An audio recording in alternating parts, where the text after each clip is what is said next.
Good evening, everyone. My name is Thane Rosenbaum. I'm the creative director of the Forum on Life, Culture, and Society at Touro College, and in connection with our producing partners, the New York Film Academy, welcome to our new series, Conversations on Essential Cinema, which has been a huge hit all summer, where we look at the artistic achievements and cultural significance of classic films. Tonight's film, the 1942 classic Casablanca, directed by Michael Curtiz, starring Humphrey Bogart, Ingrid Bergman, and our special guest, the wonderfully talented and super smart Sharon Stone, who we'll meet in a second. But of course, we all know Sharon from her Oscar-nominated role in Casino. We know her from The Quick and the Dead, The Specialist, The Last Dance, an incredible movie about death row, Gloria, which is an important film for us because we've had Sidney Lumet as a guest for FOLCS several times. And in fact, two of his films were featured in our Conversations on Essential Cinema. The Muse, I love that film. It's hilarious, and it's want to see a funny Sharon Stone film. And I think she was in, I could be wrong, I think she was in Basic Instinct. I'm not sure, but I'll check on that. For those of you who've been watching us on Facebook, we love the fact that we've got yet another larger audience from Facebook. Please go to folks.org and let us have your email address so we can give you advance announcements of upcoming events. If you want to ask a question for Sharon, I know that already people have lined up with questions. You go to the Q&A box and you can get it there. And now just a quick brief welcome from our producing partners, the New York Film Academy, and its president, Michael Young. Hi, Michael. Hey, Thane. Thank you so much. New York Film Academy shares folks' vision about the role that arts can play to inspire new thinking and to change society. We are thrilled to partner with you on all things film, and especially on the Conversations on Essential Cinema series. I'd like to welcome folks, members, guests, the New York Film Academy community to tonight's event. What a treat to hear and see Sharon Stone discuss Casablanca with you. Thank you so much for including us tonight. Thank you, Michael. We really love being partners with the New York Film Academy. Ladies and gentlemen, the great Sharon Stone. Say hi, Sharon.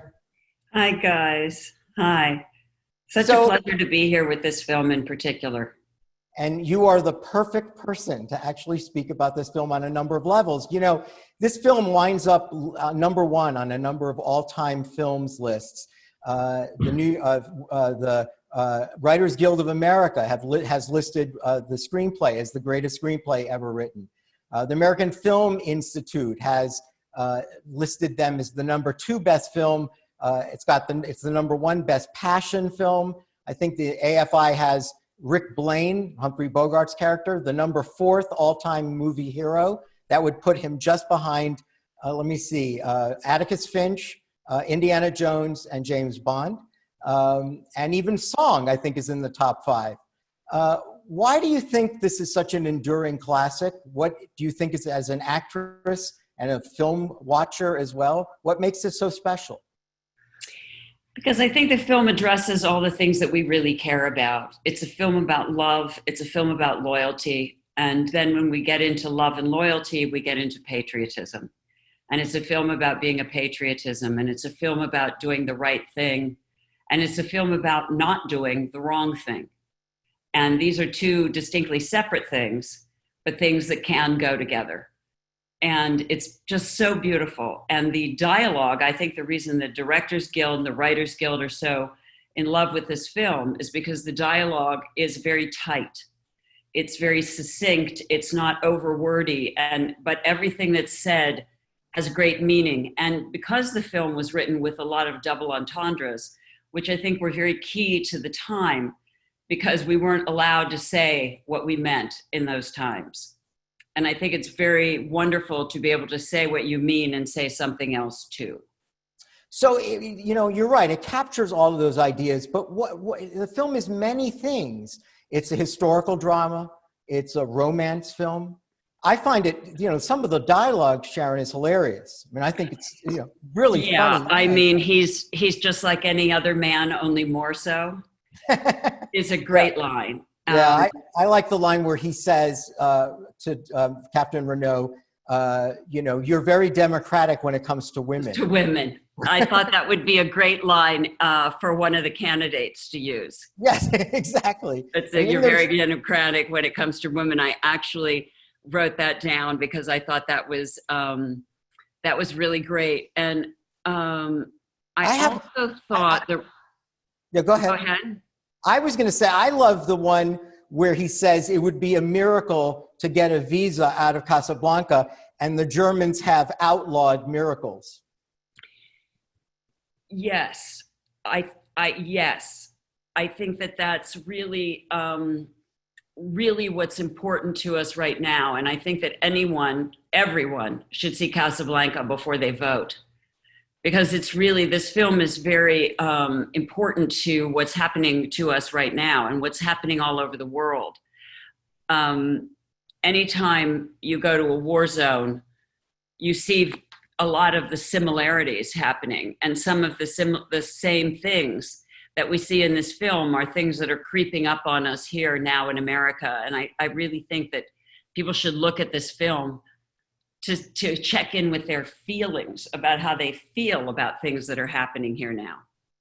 Well, I think the FOLCS audience, which always knows we're about ideas, knows probably there's no coincidence that we picked Casablanca with Sharon Stone at this time in American history, because we actually do think it's an incredibly relevant film for the times on many, many levels. Let's take a look at some stills for the audience. The director, Michael Curtiz.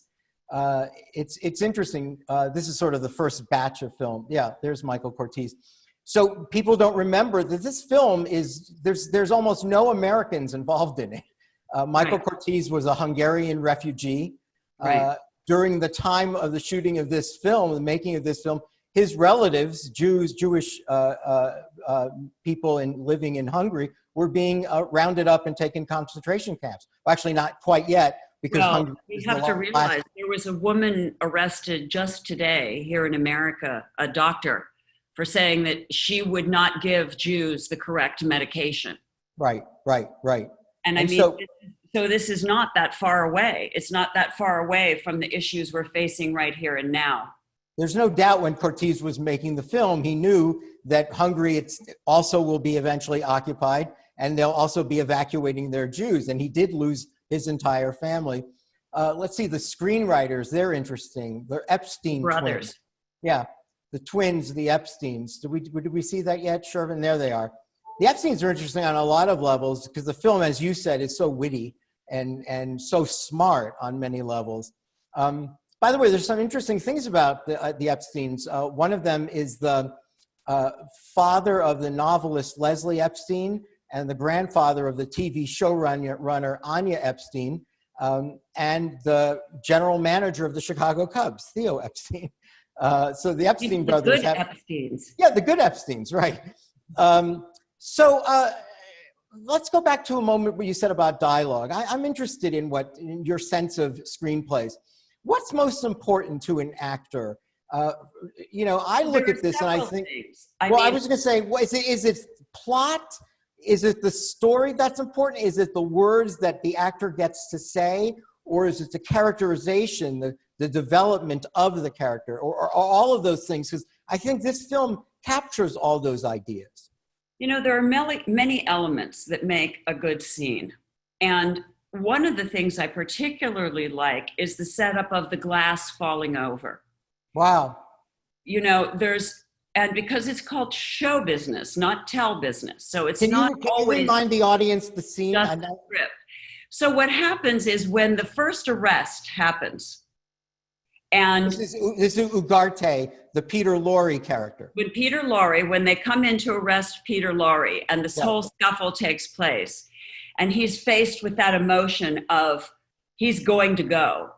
He's going to lose this guy that was his, kind of raison d'etre, right? He's losing his anti-hero there, and a guy that he actually does kind of like, in the way that he can't say that he likes this guy. And they arrest him and take him out. And then he says to everybody, it's all okay, let's get back to where we are. The one movement that he does is he picks up demi-cocktail stemmed glass and picks it up and sets it up straight on the table. Then we see later when Ingrid Bergman asked him, she says, kiss me as though it were the last time, right? And you know she's desperate because she has somehow found out that her husband, Victor Laszlo, is still alive. And so he kisses her and she pushes her hand out on the table and the glass falls over. And then again, when he's up there waiting for her and he says, play it. If she can take it, so can I. He gets so drunk that he falls down and pushes the glass over again. And that's when she comes in. So we see this very beautiful, which is like a lube, which we would call in the film business a Lubitsch touch, where we take the continuity of this small thing, and it is the succession of the events happening that mean her, that mean that she is coming. So, and you're saying though none of those instances, those are not happy accidents, right? Those didn't happen, right? That there is a theme here that you can actually see a through line of about the tipping over of glasses as sort of metaphorical. And you see this again with the girl in the bar who has this crush on Rick. And then she wants to make him pay, so she keeps showing up with the German soldiers.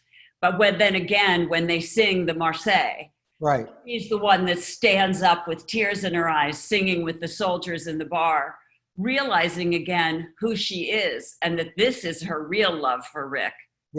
Is her real love for her own country, and she's seeing it through him. You're so right about that. It's just so beautiful because he, as a director, he has set up each of these things in a succession to have great meaning. Even the waiter watching when he lets the kid win at roulette so that the girl doesn't have to compromise herself, the wife doesn't have to compromise herself. You just keep seeing the setup, and you're set up to have the feeling. And he says, he doesn't say he's a lucky guy. He says just a lucky guy. Right. Well, what's interesting about those ideas, Sharon, is that in each instance, the character that tells you, I don't stick my neck out for nobody, or the girl that shows up with the German, right, don't seem to care about the principles of occupation until they do, right? Until they rise to the moment, right? It's sort of interesting that they rise to that moment in the film. They're either pushed to it or something emotionally happens, like the singing of the Marseillaise. Right? I think what happens is that they're called back to what love really means to them. I see. And I do think that that's why this is such a great love story, because everyone is called back to what love means to them. Even when Peter Lorre dies, he dies for what love means to him. Even when they shoot him, he dies because he's trying to get people out and free. Right. Well, again, in many ways, the film is endlessly trying to get Rick to recall his history as a freedom fighter, because it's clear that he's going to deny it. He's going to downplay it. It's consistently, everyone seems to tell. Remember, Major Strasse takes out his book. He says, I have some information about you. And everyone is telling him about who you used to be. Later in the film, I think Ilsa says, the work that you used to do is the work of Victor, right? To say you guys are buddies. You don't even realize it. You're in the same business. But love broke him. Love broke him, and he forgot who he was. Yes, and it's sort of interesting how it's all about how to return Rick to sort of his real nature that he lost by leaving Paris under those circumstances. Let's remember those circumstances. Let's take a look at some of the stills that remind us of them. Batch 2, Shervin. There we go.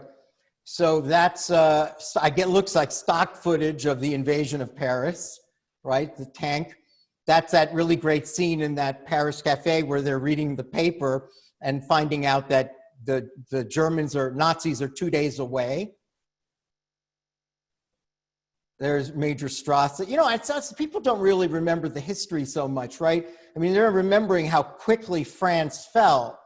and that all of a sudden there was a provisional government called Vichy, which is which is exactly what makes Captain Renault so slimy, right? Because he's really, you know, he's sort of French, but he's a collaborator with the Germans, right? He's not really French. In fact, he's trying to stay alive. That's right. He too is trying to stay alive, and he's a scammer, right? I mean, that's the other thing about the film. Everyone in Rix is a scammer of some kind. Well, I think the deeper and more to your point is that everyone there is trying to stay alive. It's the last stop. Yeah. You know, yeah. Rix and the Blue Parrot are really the last stop. If you can't get out of there, you're not getting out. Right. Because everyone has, that's the last way out, and that's the last hard way out. Right. And so everybody's selling everything they've got for, like when the woman brings the diamond necklace and he says, we've got loads of diamonds. Right. Like they're not worth anything. Right. When of course there's something, but people are so up against it that they're taking advantage of everyone, because now we're at the point where everyone's selling everything they've got and nothing is worth anything anymore, because no one has anything to buy anything with anymore. And we're losing everything, which, you know, obviously is the concern presently if things don't change. Right. Well, it's interesting the way you described it as like the last stop. There's another photo. That is the one you were describing before. We'll talk about it again. The dueling anthems, the singing the Marseillaise. But is there another one there, Shervin, or is that the last in that batch? Yeah, that's the last in that batch. But it's interesting because the film really it shows you with that opening scene of the montages of the map, sort of an interesting scene of saying, here's the route that the refugee had to take, you know, to get themselves to the Americas. And it's such a, you know, it's for a film that's so elegant, it's not a very elegant opening shots, right? It's just this map that looks like there's a drawing of a line to say, this is the circuitous way to get out. And when you reach Casablanca, you can see what the point that you just made, that everybody there is in desperation. But the point that I think that we don't want to miss is that these are all refugees running for their lives, trying to get to the one safe place they think they can get, which are the Americas. And right. That is exactly what's happening now. And yet we're not making it a safe place to run to. Yeah. So we're in a similar circumstance as during the Hitler regime, where all of these people are running from countries that are no longer safe, and they want to run to the Americas, but we're not letting them. Yeah, it's a great point. And also, did you finish that point? Or I'm sorry. Yes. Yeah, because it is interesting. People don't remember. You know, this film is really interesting in its casting. It almost has no Americans. The entire film is European refugees. Everyone at Rix, I think Sam and Bogart, and there's only one other character who's an American. Everyone is a refugee, many of whom are actually Jewish. So you can imagine, remember, Rick says in the movie at one point, he gives you context. He says to Sam, it's December 1941. He tells us what it was. So that means if you're an American watching the film in 1942, Pearl Harbor has already happened, right?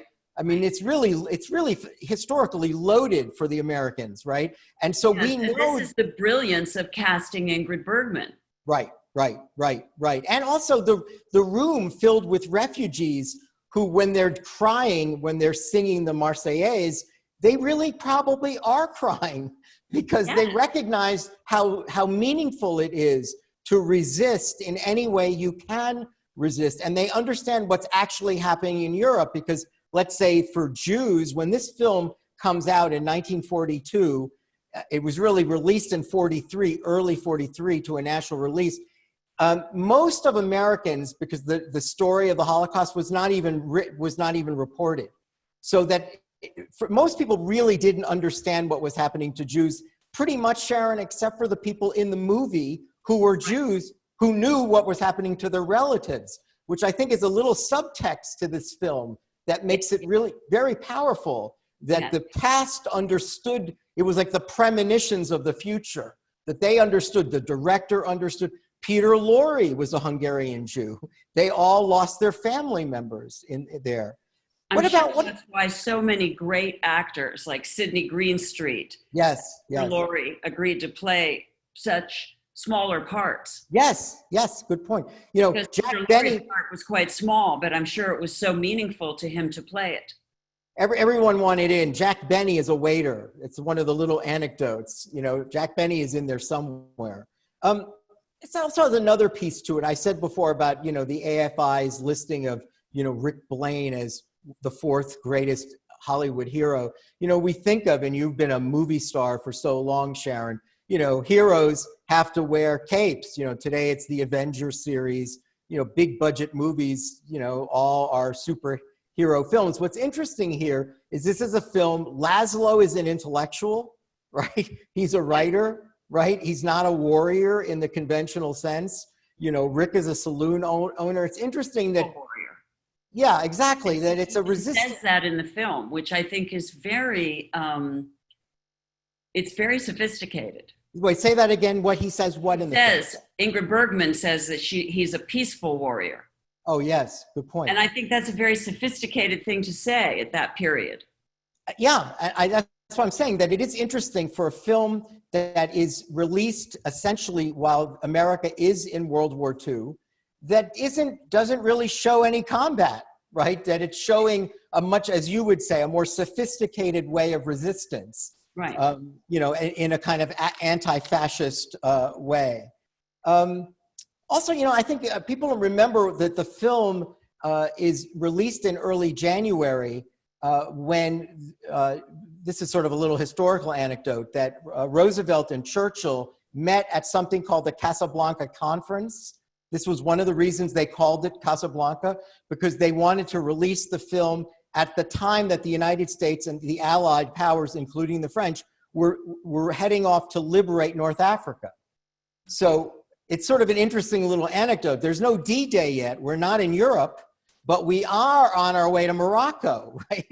You know, so think about how historically significant that was. You're watching the movie in January, you're reading the newspaper about something called the Casablanca Conference, and it's all about this first stage of the United States entering the war in Europe through North Africa to win back. Another Casablanca Conference. Exactly. We can use another one. And also as a way to inspire Americans into the war effort. Right, because we don't think of it that way now, but I wonder whether it was sort of propagandistic in that way to get people to buy into the war, to buy into the necessity of the war. What about the scene, the dueling anthems? It's a powerful scene. It moves me to tears. It moves me to tears because we can raise our voices and raise our voices in a cherishing and loving way and drown out cruelty. I mean, I do think that the peaceful protests are doing that now. So I love when the moms circled people and stood in peaceful protest. Right. And the fathers with their leaf blowers. That's a similar kind of thing. It's a way to resist while resisting peacefully. Right. And I think that these kind of peaceful resistances are the most moving and ultimately the ones that create the deepest form of change. And done with music, right? Not with weapons, right? Well, we look at countries that have had full regime changes by peaceful revolutions, like Poland, like the Czech Republic. They did them with music. They found a musical person to back them, and it became part of the way to have a movement for a peaceful revolution. This is part of the structure of creating a peaceful revolution is the music. Yeah, I think you're right. And I think that the idea that it's an act of resistance, right? Because remember, it's not just musical. You know, the Germans, that's actually not the Nazi anthem. That's the German anthem that they're singing. Yes. And the idea that it's Laszlo, this is actually an interesting question I wanted to ask you about this scene. I find it fascinating when Laszlo is essentially conducting the orchestra, right? Remember, he's not French, Sharon, he's Czech, right? So he knows the French anthem and he's singing it and he inspires them to sing it. There's a wonderful scene where they show you Ingrid Bergman's face and she's tearful, and it does feel like it's a loving face. Like, I think the movie is supposed to make you think her passion is for Rick, but her head is with Laszlo. I'm not sure that's even true, because again, she seems in love with what he's doing in that moment. She loves that he has the courage to stand up in that way. There's something really lovely about that scene. Well, it seems to me that she has the kind of love for Laszlo that comes from respect and admiration, which is a kind of love that really lasts. It's an important love. It's what Oscar Wilde said was not gazing into each other's eyes, but looking outward in the same direction. And I think that that is really a key to lasting love and love that has importance and impact. So, go ahead. I was going to say, yeah, go ahead. She thought that she had lost Laszlo, and she met Rick, and she saw in Rick some of the same kinds of courage, some of the same kind of savoir-faire, more raffine perhaps, but still that same kind of decency, that deeply burned in decency. And she fell again for that decency. And then when she sees him broken and apart, she feels maybe he lost his decency. But so you're not saying that her feelings for Rick in Paris and even at the end of the film is only purely romantic. No. Right? It doesn't seem like you're seeing this in purely simplistic terms. No, I think she sees a lot of the same qualities in Rick, that he is a brother in arms, that he might be her next step towards the same type of meaningful life, that she falls for people who are profound and meaningful and do something, and that he has that. We see him have that, and we keep hearing that he has that, and we know and we root for him to have that. And we also know that Laszlo is one of his heroes. And of course he would fall for Laszlo's girl, you know? And then it's a deep, deep conflict within him, because he's so genuinely impressed with Laszlo, but he doesn't want to lose the love of his life. But he does seem, Sharon, I think it seems that when he sees for the first time that she's with Laszlo, and remember, everyone's got a great opinion of Laszlo. Like, everyone he runs into, he's probably sick of it. He feels that way. Everyone thinks this guy's, he's the great intellectual resistance fighter. But I do think he is genuinely not just wounded, but resentful, which is why he says to Laszlo, I wouldn't sell this to you for any amount of money, right? And he says, well, why? Because he wants her to tell him the truth so that she has to get straight with what's happening, so that everybody's square, so there's not secrets on the table. But you don't think that in his mind, either one, it's a sign of vindication, vengeance against the woman that broke my heart. I am not going to let her and her boyfriend escape Casablanca to go live their lives in New York. I can't even go to New York. Why should they get to go to New York? And secondly, I just resent that this guy is the hero of this story. He's the reason why I'm so angry and bitter in Morocco. It's this guy. He didn't know it at the time. When I was younger, maybe I thought that. Now I think I see more deeply. And I think it's mainly because of her performance. But I do see more deeply that their love is about something bigger. That they love each other. Neither one of them knew that he was in the picture. They both admire him. And of course, he understands why she admires him. He admires him too. And in fact, he was fighting on his side before. Right. He was probably one of the great heroic, exemplary figures in all the things he was doing prior. Right. Well, remember, they say that he fought against the Italians. He's always fighting the fascists. Right. He fought against the Italians. In and all of that. And then in the Spanish War, he fought for the Royalists. But then now he's like, once he got a broken heart, he's like, I got to get out of all this because I don't know who I am. I'm going to open a bar. Right. Then she walks in, and all of that past of who he is comes with her, including the hero that he loved.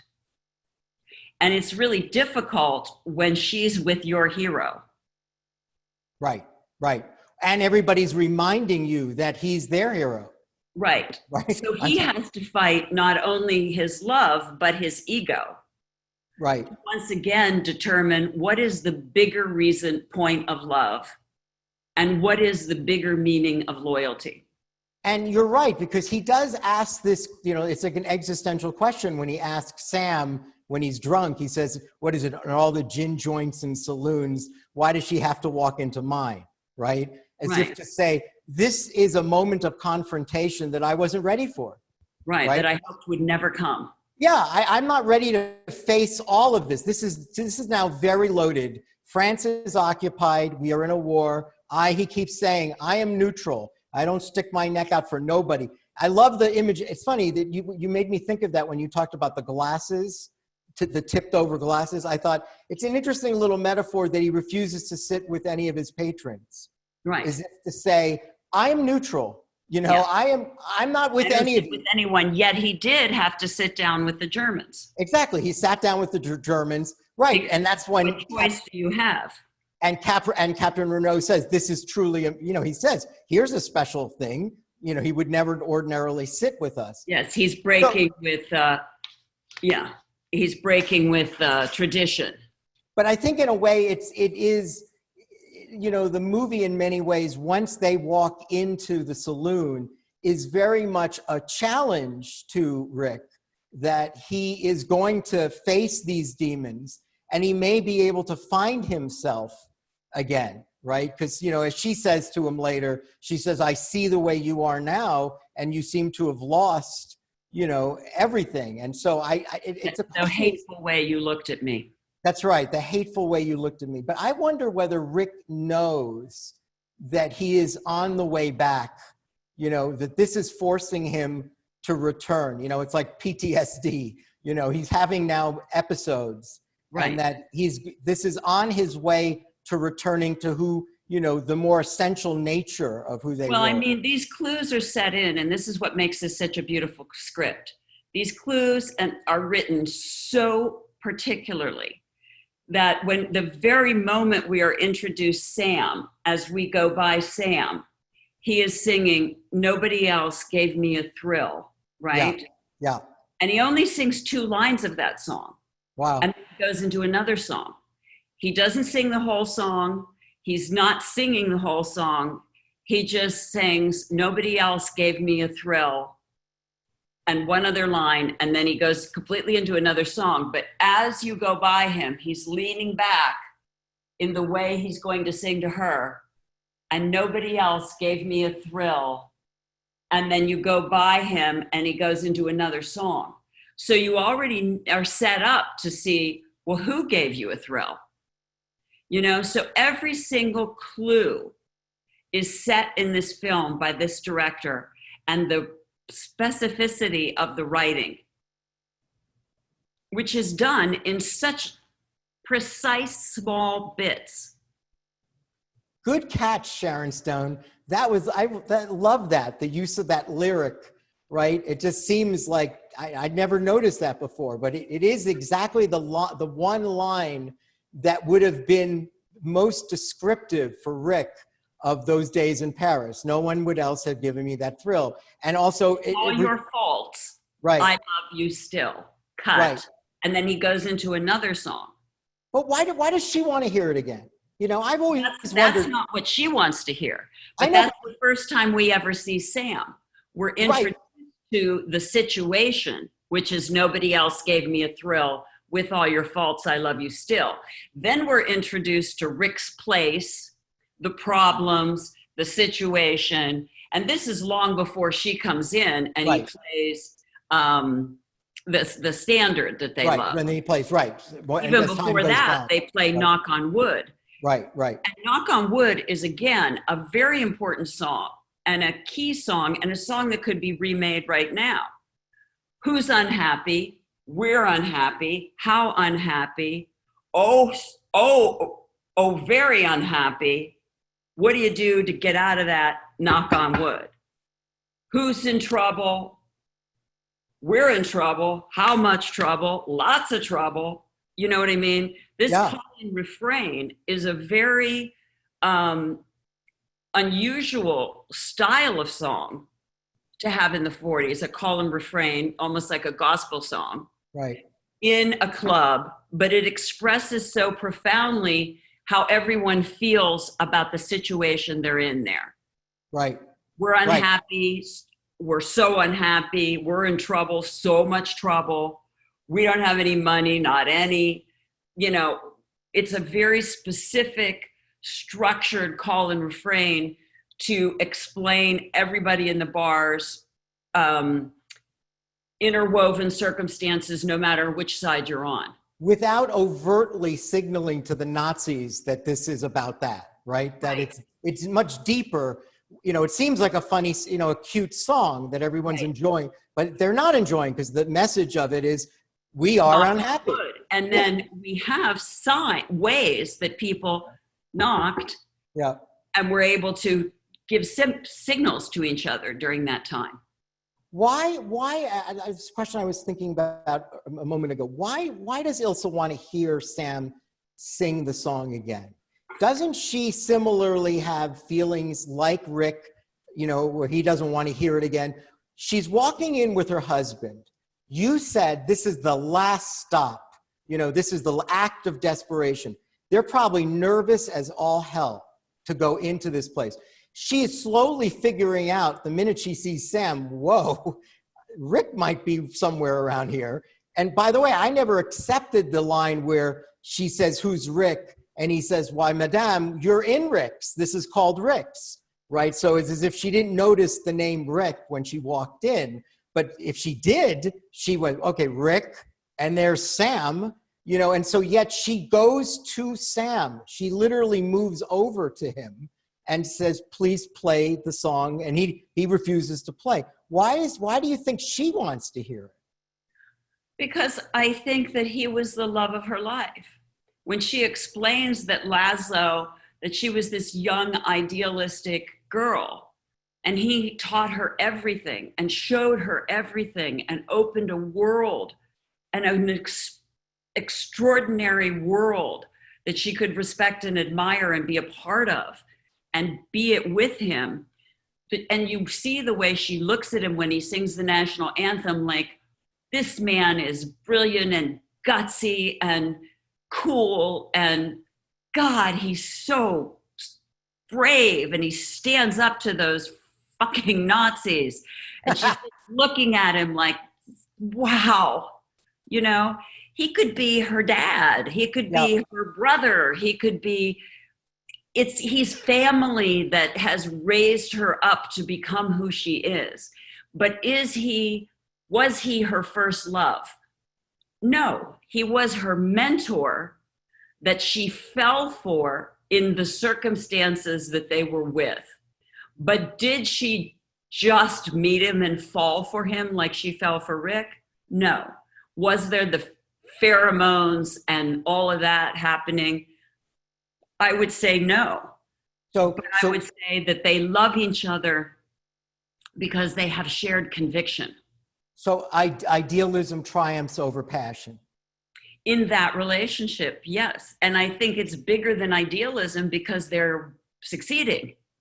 And also because the stakes are really high, Sharon, right? Yes, I'm sure they were part of kinder transport. Yes. Part of all these things, saving people from concentration camps. And they too, Is he her pheromonal love?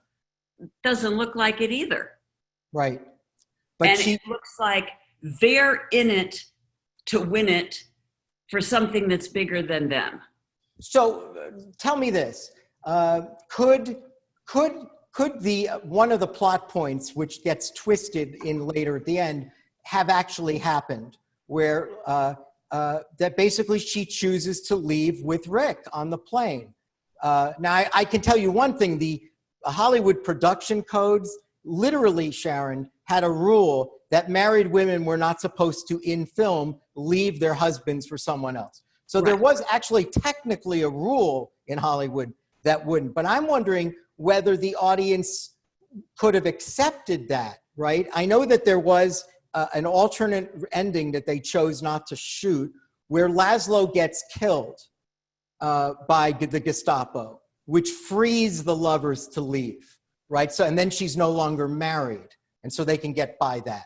But, you know, speaking now as a really smart person and speaking as an actress who is a student of film, what kind of a film is that? What's the message of that film? That's the thing, because the film is about how love and passion and loyalty become something greater in a time of great distress. And that's what I think makes it such an important film for today. Because Bogart's character, Rick, is called to become his better self. Ingrid Bergman's character is called to become her better self. Laszlo's character is oblivious because he only lives in his better self. Right? Yeah. He's just oblivious. If his better self has to go on without her and leave her with Rick because she really loves Rick, he's going to understand that and go on. Because he's all about virtue and heroism. And that's the kind of man he is. If she loves Rick and believes that she should stay, he'll say, I love you and you should stay and we'll help get people out of here and you'll take it from here. I know you will. And thank you for everything you've done with me so far. So you're saying, I'm sorry, go ahead. Because Laszlo's that voice of balance and reason, right? But Rick is the engine of what does real love do? And he's so broken and torn because he didn't understand that she was doing what real love is supposed to do, which is, oh my God, he's alive. It's my duty to go with him, even though it's killing me. I'm knocking over glasses, right? Which is our symbol of dying, because Peter Lorre set it up as the symbol of dying. Yeah. Right? Yeah. So great. I'm dying because I can't have my love, but at the same time, my small death is nothing compared to the deaths that will happen if I don't support this person. So in the scene in Rick's office at the end, just before the final scenes, when she says, I lost you once, I won't lose you again, do you think she's telling him the truth? That she's saying, I'm going to appeal to your nature as my first love. And I want to recapture that. So maybe there's a way we can do that and still let Laszlo do the important work, do the good cause. Do you think that in her mind, she's not just trying to get Laszlo out of Morocco? She's genuinely saying, I've now lived again with my husband, but seeing you again makes me now wonder, I don't want to live without this passion? I think that she'll do anything to make the cause go forward, one. I think that if she can get him out, that's her next thing that she has to do, because her loyalty and love is bigger for the cause than it is for herself. Two, I think if her booby prize is to be with Rick, she can cut it, and she knows that she and Rick will work for Laszlo from there. And she'll do that to make sure he's free. She'll give herself to free him. So you're saying she genuinely makes this offer because it is in the first instance, it's the right thing to do to get him out. And yes, because she's his protege. Yeah, I love that you've said this now several times because you've set up the sequel for Casablanca too. Because I'd never thought about the idea that if she stayed behind, that's not a terrible result because they could be part of the French resistance. Remember, Right. the Free France, the sign of the cross was and really people out. Yes, right. I mean, they would have become a team. They could have become a team. By the way, there was another alternate ending they shot that which was not to end with the Louis and we'll At show the that. plane. Yeah, to actually show Louis and Rick on a ship with soldiers, Allied soldiers, coming in to liberate Morocco. Right. Right. Like some sort of very, happy ending. Happy heroic movement from Rick. Yeah, now all of a sudden Rick is wearing a helmet and he's got a gun and he's going to liberate with the captain. He's going to liberate the occupied French Morocco. Which I think we really get anyway when they make the decision at the airport. Yeah, yeah. You get that Rick and the captain have made an indelible bond and that they're now going to be in it together. Yeah. No matter what. I agree. Let's take a look at some more stills, and I got another big question that's related to this. And then we're almost done. Let's see, Shervin. There we go. So there's Rick. We get a picture of Rick at the cafe. Mm. There's the love triangle. There's I guess that's just that they're at the bar that you're seeing. I think that's the still from the other side when he comes to tell him, why are you playing that? Yes, exactly. Right. Or it's the scene where he hides the transit papers. And of course, that's another idea of the true look of romance. Right. Shervin, I think that's the last one. I actually think everything that you said a moment ago made me think that the film is ultimately about sacrifice. It's about that love makes sacrifice possible. Well, that's interesting. That's a different point, right? You're saying that what drives the sacrifice, what inspires the sacrifice is love itself. Yes. Because I was looking at it and think, well, it just seems like everyone has to give up something. Right? Everyone's giving up. She's giving up passion. Everyone is leaving to do something else. Rick is essentially, eventually neutrality ends and he has to take a side. And he chooses essentially to make a side. And that wartime,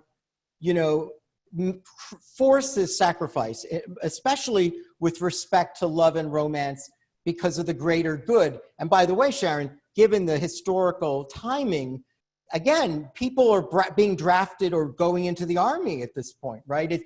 Could be a message for American lovers, right? Yes. You're going to have to, right? It's a message. You're going to have to sacrifice, but you're sacrificing for a bigger good. Yeah, you be like Rick, right? Be like Rick in his beautifully tailored suit. And Ilsa, be like them.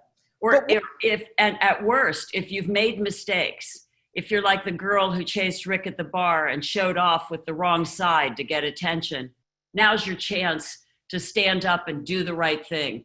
Yeah. Now's the chance to remember that you love your country and yourself more than you love revenge and the mistakes you've made in the past. Here's the chance to stand up and be more than you were before. Well said. I love that. He gave her that chance in the bar. He gave her that chance by just nodding to the bar, to the band. Right. And go ahead. No. I just feel like that character, the character of the girl who's throwing herself at Rick, and then wants his attention by coming in with German soldiers. Yeah. I feel like when she stands up and sings the national anthem with tears in her eyes, that when she sings that, she gets to find herself again. I see. She gets to find herself past the mistakes of her loneliness and heartache and the mistake that she made. And I do feel like we're also in that place now, that if we've made mistakes, if we've gone the wrong way, if we've done things that we're embarrassed or ashamed about, and we feel like our country is in a bad place, we can stand up and re-find ourselves again. We can re-find our own profound love of self and our love of country and our love of decency once again. And she was, I thought, the great pillar of strength of that. She who was the most weak and the most fallen was really the Mary Magdalene of the story. Right. And I Right. thought that was so beautiful. Because you're saying she represents the cynicism, you know, and yet she ultimately reclaims her dignity and her sense of fight. That person who was disappointed and let down. Yes, she now knows what's important. Believed in the wrong person. Right, right. You know, I keep thinking about, when you think about the timing of the film, I know most people don't realize that in the 1930s, the studio heads did not produce movies that were negative against the Nazis. And the reason for that, because for several reasons. One reason, Germany was the second biggest foreign market. And the studio heads, there was literally an ambassador sent from Hitler to work in Hollywood to basically give a stamp of approval to say that none of these movies would show Hitler or Nazi Germany in a bad light. And of course, Sharon, the paradox, most of those studio heads were Jews, right? Well, and so we have this situation now with China. Yes, exactly. We're in the same position. We're afraid we have a big... China doesn't want a certain person, or China doesn't believe in a certain person, they'll stop it. Good point. It's a great analogy, Sharon. Great. So when I think about this, it just shows you that by 1942, when the movie's coming out, it's not like the Americans had a good 8 years of seeing movies trash the Nazis. They actually never saw movies like that. Right. So I think that it was an unusual, you know, film. In fact, by the way, the Germans apparently, Sharon, didn't even see the full version of Casablanca until 1975. Wow. I know, isn't that incredible? They showed it earlier, but they dubbed out Nazis and made it about the Cold War. So they tried to make it a Cold War movie throughout the 50s and 60s. Until 1975, the Germans didn't really know it was an anti-Nazi film. So I think that the movie was in many ways also courageous because it stepped up in a way that most movies, by the way, Warner Brothers, I should say, in the 30s, they were the only studio that had B movies that took a shot at Hitler. All the other movies didn't. It was just the B movies. There's a really wonderful documentary by a friend who's no longer alive called Imaginary Witness, Hollywood and the Holocaust, that covers this. So if you or the audience is interested, covers that time period. But I'm wondering about sort of, well, I have two questions. One is, we know there was certainly rules at that time, but everyone calls this the romance passion movie. Would the movie have been better if it was made today and had sex scenes? Is this a movie that needs more intimacy? We don't have any sense of really how hot things were between Rick, and we don't see it. You keep saying it's there, and we know it's supposed to be there. There's anything more intimate than watching her face as she hears that song. Really? It does it. You're saying, my God. You're saying the intensity of emotion is enough. That's intimacy. I don't think that just sex is intimacy or demonstrates a relationship. Sex in films demonstrates many things, but it does not always demonstrate intimacy and love. And so you're saying, yeah, go ahead, sorry. Demonstrated the intimacy and the love this woman was a magnificent actress. And when you just held on a super tight close-up of her listening to the song and turning to look at him and his face, the mixture of emotions when he looks up from Sam to her, and the mixture of emotions from her listening to the song to looking at him with hopefulness and wonder, and him looking from Sam with anger to upset and rage to just the astonishment that she's there, and all of that well of emotion. This is acting at its finest, and this is the most intimate moment to me in this film. There's a tremendous intimacy at the airport, but that intimacy that he has with her is, to me, less than the intimacy that he has with him.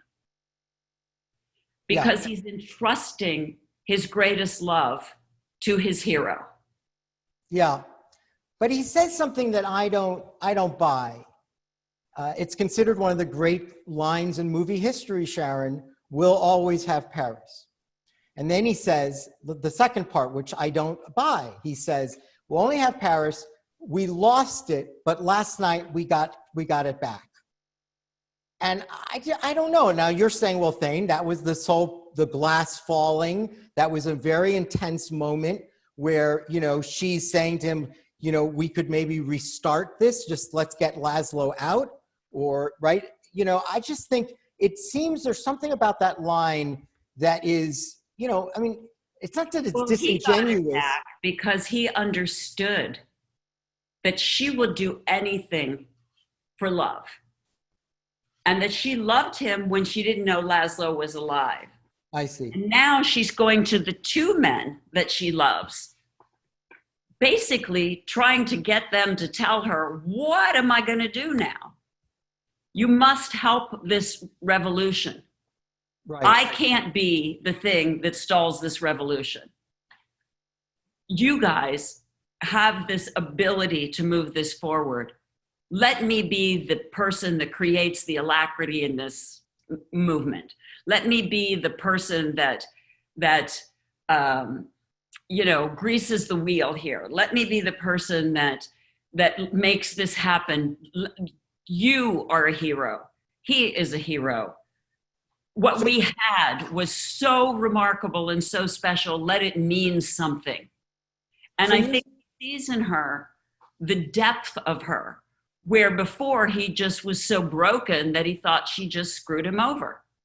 So you're saying that you think that he means it when he says we will, from his perspective, he does reclaim Paris. In other words, you're saying, that he's literally saying, I'm okay with you going. The tarnish is off of it. I see. Because he understands now what happened, and he understands how much she wants it to be okay, and how much she wants him to help her make it okay, because she's his love. Right. And only he could help her make it be okay. You've given me a different way to think about that scene, because I think he's just deluding her into getting on the plane, that he thinks it's utter nonsense. Of course it's not like they got Paris again. He wants to get on the plane, but he's prepared to do the heroic he's manning up, for the cause. He's manning up because he loves her. I see. And he's manning up because it's the greatest good for the greatest number of people. Yeah, and he's able ultimately the choice a hero makes. And she liberated him to think like that again. She liberated him to become his best self. His best self, his best natured self. And so he has what they had in Paris, which was his most joyful, best sense of himself. And now that can go on because she reminded him of his better self.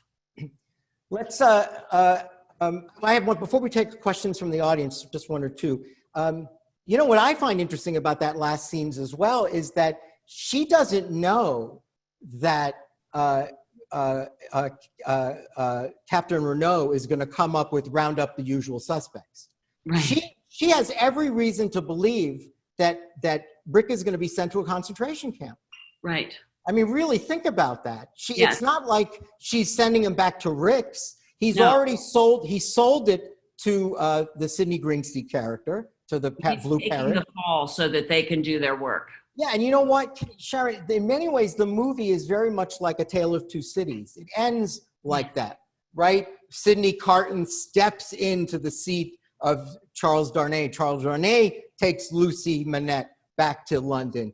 Sidney Carton, says, it's a far, far better thing I do today better place that I go. It's almost like Rick is prepared to say that, but the movie has a better ending because Rick doesn't get it. He doesn't get executed in a concentration camp. He goes off with a beautiful friendship with Captain Renault. Because his better nature, her depth of her love and the depth of their duty and the depth of their goodness inspires all of them to become their better self.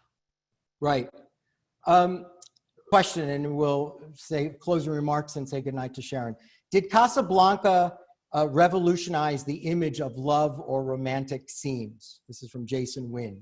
Do you think that it did something very, very, very different for its time, something that we are even using even today? Well, I think that love has been seen on screen so many different ways even then. I mean, and it happened one night with Clark Gable and Claudette Colbert. We saw love in a very charming and beautiful way with the sheet in between them. And, you know, we saw love in very charming ways in earlier films, but perhaps not so dramatically and importantly before. Okay. I think that we hadn't seen love in this way that carried through to films like Coming Home, you know, later films throughout history that demonstrated love as a sense of integrity and depth and meaning as much as farcical romance. I see. And you're saying it definitely contributed to that seeing love as something that had depth and purpose. Right. You're saying like it's almost a subgenre of the love movie, right? Right. Right. There's that piece that is a line that draws itself right down to Casablanca. Yes, where love has real meaning and purpose.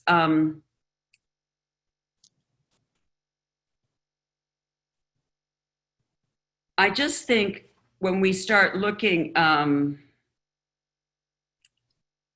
just wanted to look at my notes and see if I had written anything else that I wanted to. Sharon Stone will not leave any good ideas on the table. I love that about her. Well, I really did love when he says to him, "You're just a rank sentimentalist." Yes, yeah. And I think that he's not a sentimentalist, but he is sentimental. Right, and there is a difference. And there is. And I think by calling him a rank sentimentalist, he's pointing out to him that he does have sentiment. Right. Which I think is so touching. Yeah.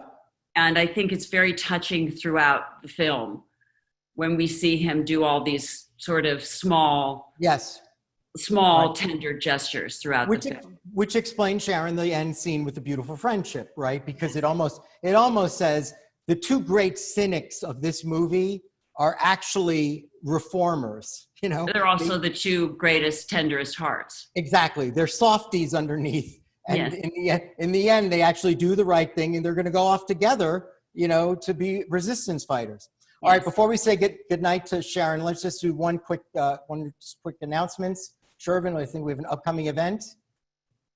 We have this new series, Sharon, where we're showing, because of COVID-19, we're showing films that haven't been released. Ooh. So this is a film, The Secrets We Keep. We have an advanced exclusive FOLCS screening. This is a new series that we have, Sharon. Publicists have come to us and said, we can't release these films. Can we do a screening in advance of when we finally figure out where we're going to release it? This is a wonderful movie. It stars Noomi Rapace. You may remember her from The Girl with the Dragon Tattoo. So we'll have hugely talented. She's great, right, Sharon? She's great. So we're going to have Noomi, and we're going to have the director of the film, Yuval Adler. That's on September 13th.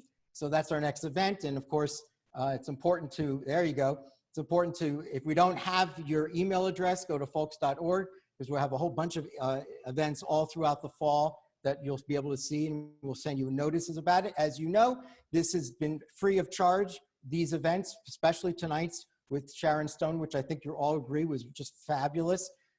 We're a nonprofit. If you can donate, now's a really good time. Because we've really been, you know, staying open past hours during this pandemic. There's a way to text a donation, or you can go to folks.org, donate. Sharon, I just want to say, can we put Sharon back on the screen? Is Sharon back on the screen? There is, Sharon. But you can if you want to. Yeah, no, I want to just say, really, Sharon, I thank you so much. You're such an incredibly generous spirit, and you're such a really awesome friend. And you know what? In the spirit of this movie, as time goes by, Sharon, you remain timeless. Thank and you. I will always remember this night. So thank you so much, really. Knock on wood. Great ending. Let's leave it at that. I'm Thane Rosenbaum for FOLCS. Thank you. Thanks, Sharon. Good night, everybody. Thank you.